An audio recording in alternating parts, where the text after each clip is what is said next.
Welcome to this episode of Season Day Scholar, Season 3.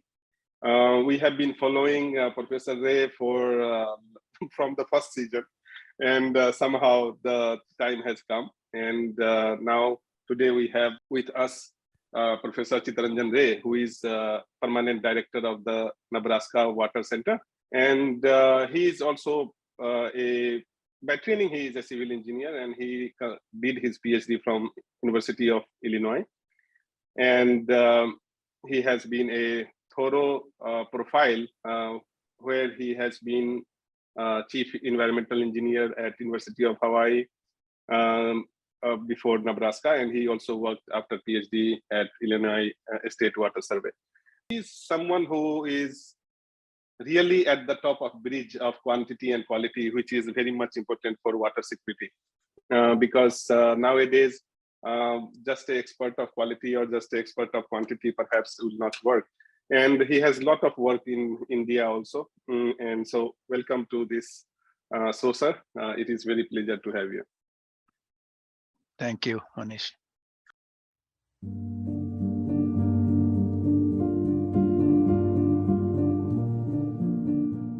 One professor, colleague at IIT Gandhinagar, Professor Parnam Mahapatra. He was also, I heard from him that child, mortality was really, really high. And he told that he is a single survivor of his 6 siblings or so. I don't exactly remember. What was the cause? Just poverty or? Yeah, malnutrition. I had growing up a lot of health issues. First, probably rheumatoid arthritis, which was known later on. Then there was, I think in the 1957 or 59, they had the first drinking water well installed in the village. Otherwise, people are drinking water from ponds.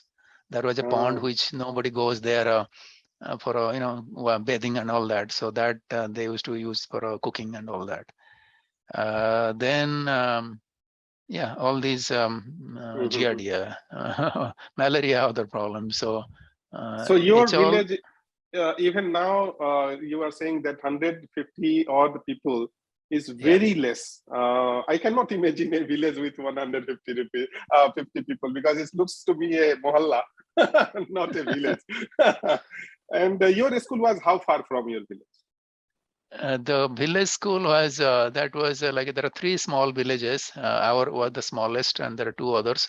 So the junction up, there's a road that joins the 3. So the elementary school was there, 1 to 5 was there.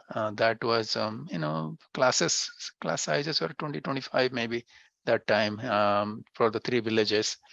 Then I went with my older brother to study in the town there at Jagatsinghpur, which has become now a district, because Odisha had 13 districts around at the time of independence, but later on they broke it down to 30 districts.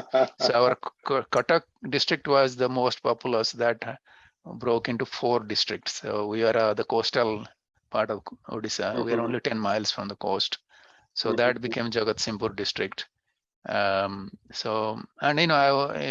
Depending upon, it's a little bit India, the system that we are considered as the warrior class. We are there to the long history of Odisha of anti-British movement, before even the Sipai mutiny. Odia warrior class fought with the British because they were put land tax after the British took over Odisha. 1807 or something around that time. So within 5-10 years, the revolution started that they won't pay the tax, because they were given land by the king to tax-free. They farmed, and at the time of the wars, they go and fight. That was their hereditary right to the land. They were never paying tax. So this is how it started. And you probably know that PM Modi, I think 2017, he came to Bhubaneswar, and that was recognizing the Odia fighting class for their contribution to the fight against occupation. So then the tribals also helped, and there are a lot of things, and that went through.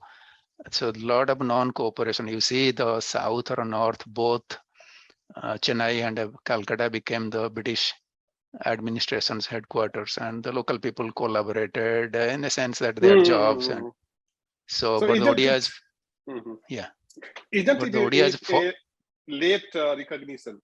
Like 2017, but it was 2047. I mean, the 1947 we.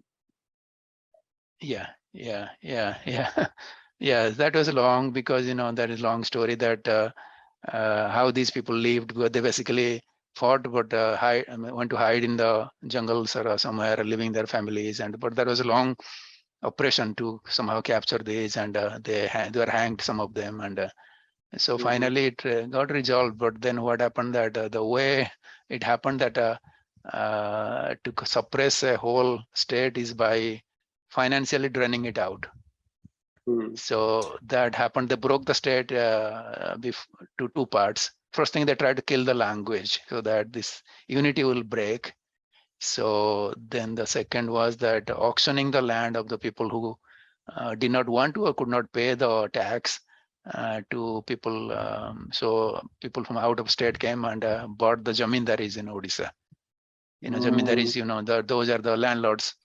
So they were auctioned off and all that. So that's how it started. Yeah. So the state got divided into two parts.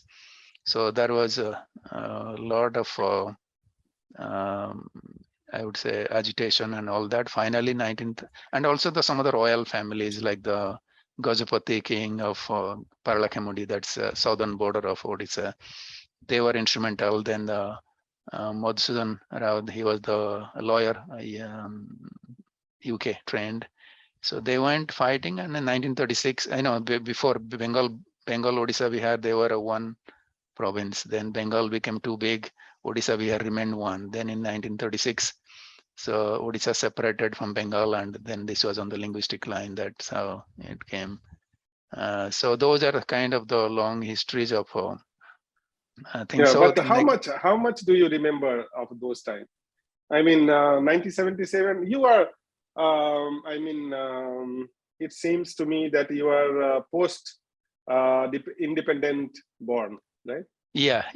By the time I was growing up, like in the 2 years in the high school in the nearest subdivision, that was the time of the communism or Maoism. I don't know what you call the left front movement agitation, because I have a lot of relatives. They were labor leaders also. So those days they were members of the PSPs, Praja Socialist Party. So like Ram Manohar Lohia or George Fernandez, so that's their motto. So many of them were freedom fighters, but at the same time they married a working woman or a wife, so that who can take care of the children, and they were on and off in jail and out.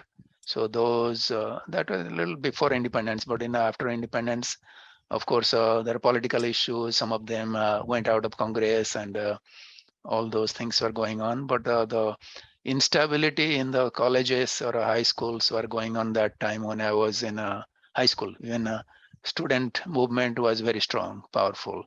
Students were agitating, and even the high school I was studying in Ongul. My brother that time did not have a government quarters for some reason.